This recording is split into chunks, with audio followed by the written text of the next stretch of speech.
Ramai beredar rekaman memperlihatkan rentetan drone peledak Rusia menghantam dan membakar kendaraan Kirpi Turki yang digunakan tentara Ukraina. Kendaraan tersebut disikat hingga ringsek di tengah jalan. Rekamannya beredar di Telegram pada Rabu 25 September 2024. Dalam keterangan unggahan disebutkan pilot drone Rusia melakukan eksekusi terhadap satu-satunya pengangkut personel lapis baja Kirpi Turki ke arah Pokrovski. Setidaknya 5 drone FPV tampak menabrak kendaraan lapis baja Rusia. Namun belum diketahui nasib terkini dari pasukan tersebut.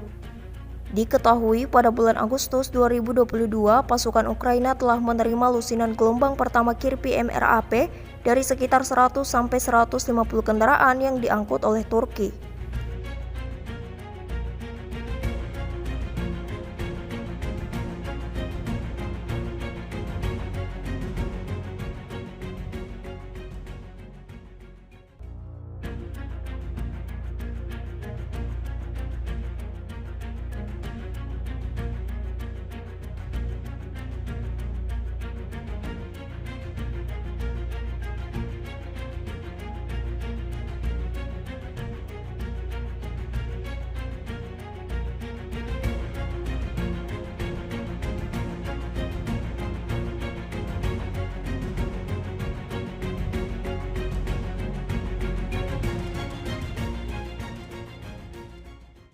Download Tribun X sekarang, menghadirkan lokal menjadi Indonesia.